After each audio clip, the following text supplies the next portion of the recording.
Asalaamu calaykum waraxmatullaahi tacaala wabarakaatu. Asxaabay kusoo dhawaada janalka faaqidaada ciyaaraha ama sportska. Dhammaantiin waxaan idinka codsanayaa marka ugu horeyso like, subscribe, share. Haddaad nala joogo jirtayne waxaan kaa codsanaynaa inaad comment noo reebtid. waxaa fikrad iyo ra'yi ka qabtidne aad nagula soo wadaagtid. Sida ogtihiinba horyaalka Premier League waa gabagabo. Saadaal garoonka Liverpool ay ku qaadayso koobka xidigo sanadka laacibka ku guuleysan kara kabta dahabka iyo arrimo 13 ah oo maanta laga hadlay. Horyaalka waddanka Ingiriiska ee Premier League ayaa dib loo bilaabi doonaa 2 asbuuc kadib, waxaanay taageerayaashu kala socon doonaan telefishinada maadaama aan loo ogolayn inay garoomada tagaan. 2 kulan oo baaqi ahaa ayaa la ciyaari doonaa June 17 ka hor inta aanay dhammaan kooxuhu si caadi ah jadwalkooda ciyaareed.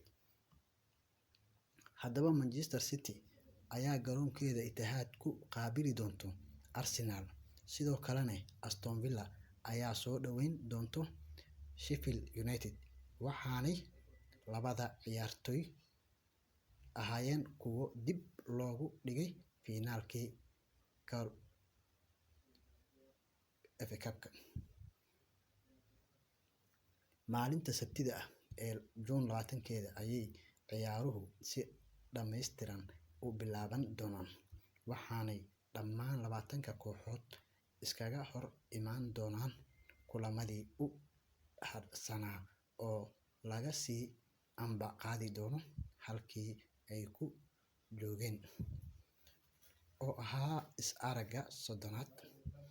Saadaal ayaa laga bixiyay haddaba horyaalka Premier League marka lasoo afjarayo ayaa waxay muujisay inay dhici doonto 13 arrimood.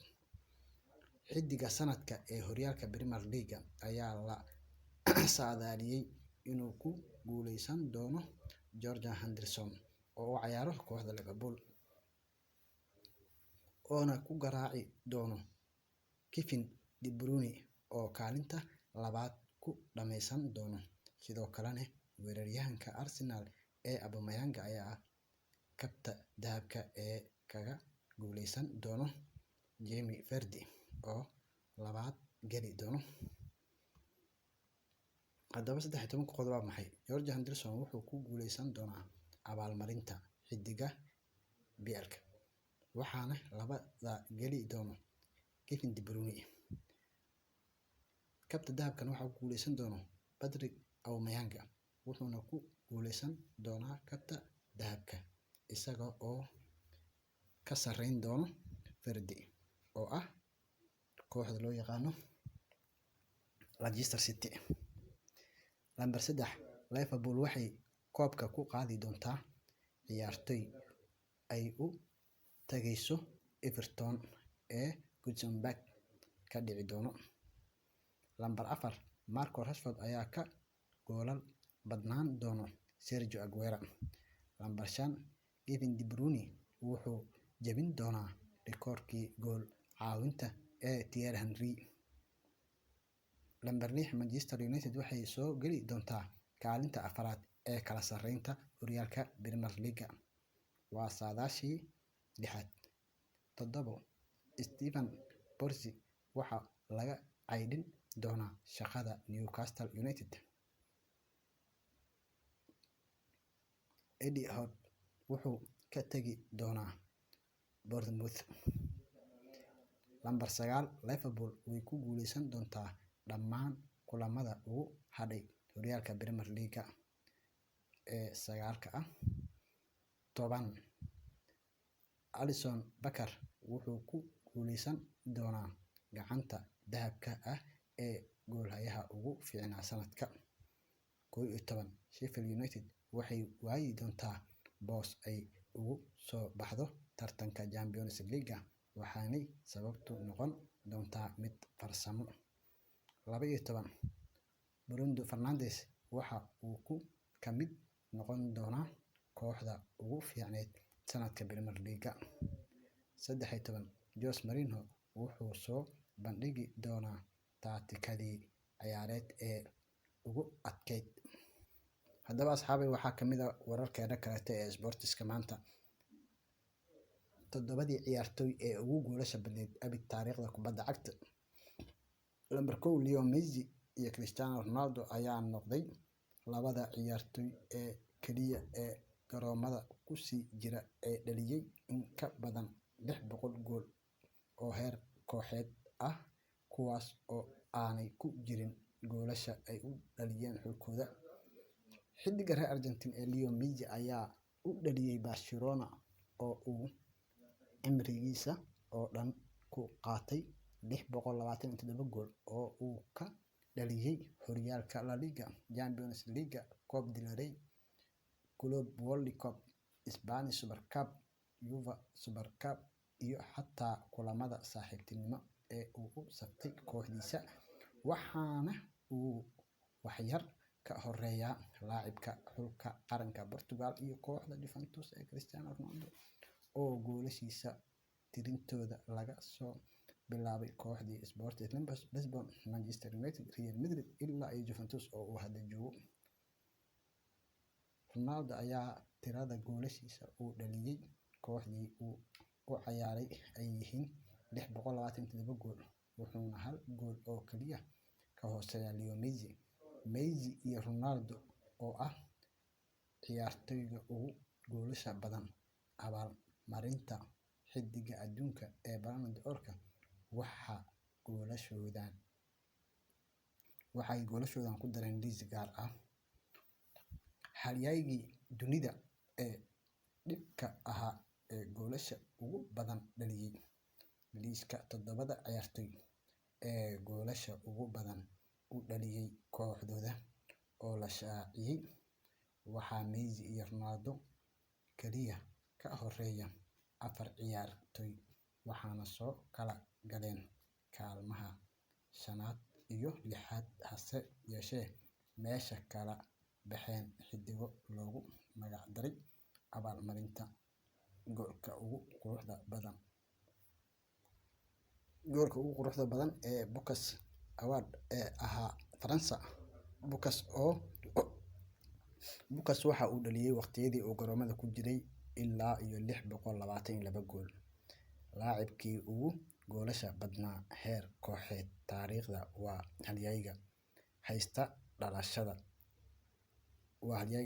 Czech Republic iyo Austria same ay ahaayeen ee Joseph Pucas oo dhaliyay 777 gool oo kooxaha oo kaliya ah, wuxuuna garoomada ku jiray ilaa intii ay da'diisu gaadhay 45 sannadood. Mar haddaa maqashid gool badan ayaa la dhaliyay, ha ka reebin halyaygii magaca iyo sumcadda kulaha kubadda cagta ee reer Brazil Pelé oo asigana dhaliyay 707 gool oo ah heer kooxeed.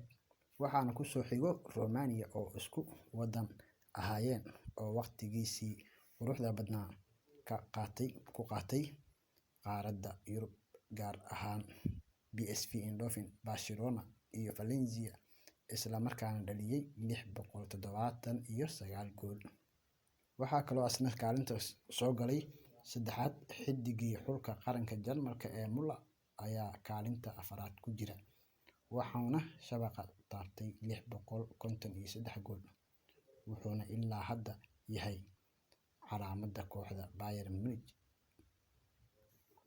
Haddaba asxaabay, su'aal: Cristiano Ronaldo iyo Messi xilli ciyaareedkan hadda socdo, Müller iskoorkiisa may jebin doonaan oo ah 653 gool, halka ayagana ay haystaan 627 ilaa Messi oo haysto 627. Haddaba sida loo kala horeeyo, Joseph Bican ayaa wuxuu haystaa 777 gool, Pelé ayaa haysta 707 gool, Romario ayaa haysta 679 gool, Müller ayaa wuxuu haystaa 653 gool, Leo Messi ayaa wuxuu haystaa 627 gool, Cristiano Ronaldo ayaa wuxuu haystaa 626 gool, Francois Pucas ayaa isna wuxuu haystaa 622 gool. axsaab ay janalka aad nagala socotaan waa Muxsin Janaal. Fadlan mar walba ha naga iloobin in aad nala share garaysid, like-ta iyo subscribe-kana waa noo dhiirigelin. Haddaa nala joogi jirtayna commenti. Weli waxaa noo socda cayaarihii sportiska. 5 kaalmood ee ugu horeeyo adduunka. Qodobkuna waa 30 kooxood ee ugu koobabka badan adduunka oo la shaaciyay. Naadiyada waaweyn ee Yurub oo lagu garaacay iyo kooxda Afrikaanka ah ee koowaad noqotay. Haddaba asxaabay 30 kooxood ee adduunka ugu koobabka badan ayaa waxaa laga dhex waayay naadiyaasha ugu waaweyn qaaradda Yurub. Haddaba yaa noqday kooxda koowaad? Waa koox ka dhisan qaaradda Afrika. Haddaba kaalinka koowaad waxaa gashay Al Ahly oo ah Masar ama Egypt sida u taqaanid. Kaalinta labaadna waxaa galay naadiga Rangers ee Scotland. Saddexaadna Nacional oo ah Uruguay. Afaraadna waxaa galay Peñarol oo ayadana Uruguay. Celtic oo Scotland ah. Barcelona oo Spanish ah. Real Madrid oo Spanish ah. Benfica oo Portuguese ah. Olympiacos oo Greek ah. Portugal ah. FC Porto waaye. Iyo Al Ahly Jordan ah. Manchester United oo England ah. Ajax Amsterdam oo ah Netherlands. Bayern Munich oo ah Jarmalka. Juventus oo Italy ah. Galatasaray oo Turkiga ah. Liverpool oo England ah. FCCB oo ah ayadana Romanian ah. Olympiacos oo ayadana ah Paraguay ah. Barca Junior oo ah ayadana Argentine. Colo Colo oo ah Chile. Zamalek oo ah Egypt. CSKA Sofia oo ayadana ah Bulgaria. River Plate oo Argentine ah ayaa 25 gashay. Serbia oo Costa Rica ah. Waxaa kale oo 28 ilaa 29 isku haysto Fenerbahce Turki ah iyo Independence oo Argentine ayadana ah. Kuwaasina waa 30 kooxood ee ugu koobabka badan adduunka. Wararkan kale sportiskana waxaa kamid ah asxaabay kabtankii hore ee Manchester United Roy Keane oo weli dagaalkii iyo xifaaltankii taageerayaasha Manchester United ay ku dhibsadeen wado kadib markuu soo xushay kooxdii ugu fiicneyd oo uu ka soo garab ciyaaray Manchester United. Halkaas oo uu ka tagay Ryan Giggs iyo Paul Scholes iyo Gary Neville iyo Wayne Rooney. Afartaas ayuu ka tagay. Intaasna waxaa noogu eeg barnaamijkeena sportiska.